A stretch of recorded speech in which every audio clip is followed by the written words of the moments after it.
ጤናማ ለመሆን የግድ ጅም መሄድ ወይም ውድ ምግቦችን መግዛት ያለብን ይመስለናል? በፍጹም።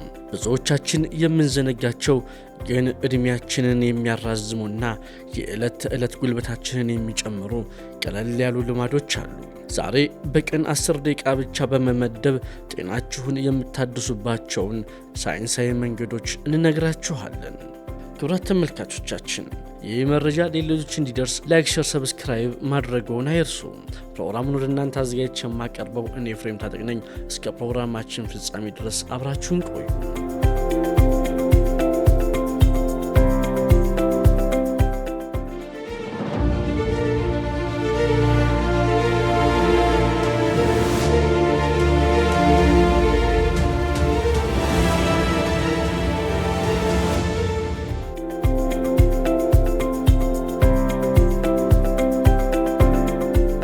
ጧት የውሃ ኃይል። ሰውነታችን ሌሊቱን ሙሉ በድርቀት ወይም ዲሃይድሬሽን ውስጥ ነው የሚያልፈው። ጧት እንደተነሳን አንድ ብርጭቆ ለብ ያለ ውሃ መጠጣት ሜታቦሊዝምን በ24% ያፋጥናል። ውሃው ውስጥ ጥቂት ሎሚ ብትጨምሩበት ደግሞ ለጉበት ስራና ለቆዳ ጥራት አስገራሚ ነው። ሌላኛው የ20-20-20 ህግ ለአይን ጤና። በዚህ የዲጂታል ዘመን አብዛኛውን ጊዜያችንን ስክሪን ላይ እናሳልፋለን። ይሄ ደግሞ ለራስ ምታትና ለአይን ድካም ዋነኛው ምክንያት ነው። በየ20 ደቂቃው ለ20 ሰከንድ ያህል 20 ጫማ ወይም 6 ሜትር ርቀት ላይ ያለን ነገር ማየት።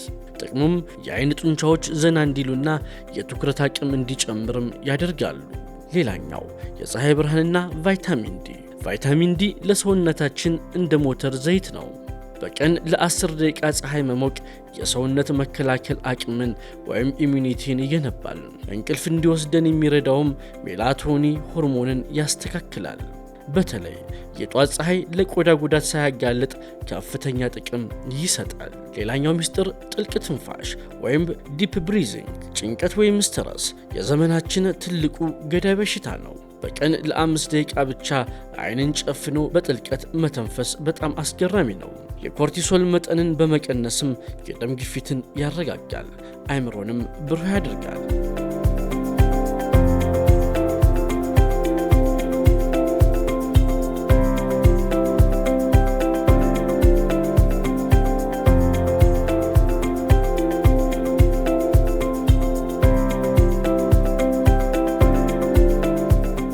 ሌላኛው ሚስጥር የእግር ጉዞ ነው። ፈረንጆች እንደሚሉት 10 ሚኒት ዎክ። ከምግብ በኋላ 10 ደቂቃዎች መራመድ ከሰዓታት ስፖርት በላይ ሊጠቅም ይችላል። በደም ውስጥ ያለውን የስኳር መጠን ለማመጣጠንና ለምግብ መፈጨት እጅግ አስፈላጊ ነው። ሊፍት ከመጠቀም ይልቅ ደረጃን መምረጥ ቀላል ግን ውጤታማ ለውጥ ነው። ብዙዎቻችን ስንት ሰዓት እንደተኛን እንጂ እንዴት እንደተኛን አናስብም። ከመተኛታችን 1 ሰዓት በፊት ስልክን ማራቅ ከስልክ የሚወጣውን ብሉ ላይት አእምሯችን ገና ቀን ነው ብሎ እንዲያስብና ሜላቶን የተባለውን የእንቅልፍ ሆርሞን እንዳያመነጭ ያግደዋል። መኝታ ቤቶ ጨለማና ቀዝቃዛ መሆኑን ያረጋግጡ። ይህም ጥልቅ እንቅልፍ እንዲያገኙ ይረዳዎታል። ጤናማ ነኝ ብሎ እያሰቡ ጤናውን የሚጎዱ ምግቦች አሉ። ዝቅተኛ ቅባት ወይም ሎፋት ተብለው የሚሸጡ ምግቦች ጣዕም እንዲኖራቸው ከፍተኛ ስኳር ይጨመርባቸዋል። ስኳር በሰውነታችን ውስጥ የኢንሱሊን መቆጥቆጥ ወይም ኢንፍላሜሽን ይፈጥራል። የታሸጉ ምግቦችን ሲገዙ የይዘት መግለጫውን ማንበብ ይልመዱ። ናቹራል የሚለው ቃል ሁልጊዜም ጤናማ ነው ማለት አይደለም። ጤና ማለት ስለ ምግብና ስፖርት ብቻ አይደለም፣ ስለ ስሜታችንም ጭምር ነው። ብቸኝነት እንደ በቀን 10 ሲጋራ ማጨስ ለጤና ጎጂ እንደሆነ ጥናቶች ያመለክታሉ። ከሚወዷቸው ሰዎች ጋር ጥራት ያለው ጊዜ ማሳለፍ የደስታ ሆርሞን መጠንን ይጨምራል። ይህም የልብ ጤንነትን ይጠብቃል። ጤና ማለት የአንድን ቀን ስራ ሳይሆን የየቀኑ ትናንሽ ልማዶች ድምር ውጤት ነው። እስካሁን ከነገርናቸው ነጥቦች ውስጥ ዛሬ የትኛውን መጀመር ትፈልጋላችሁ? ኮሜንት ላይ ጻፉልኝ። ለወዳጅ ዘመዶ በማጋራት የሰውን ሕይወት ይታደጉ። ቪዲዮውን ከወደዱት ላይክ እና ሰብስክራይብ ያድርጉ።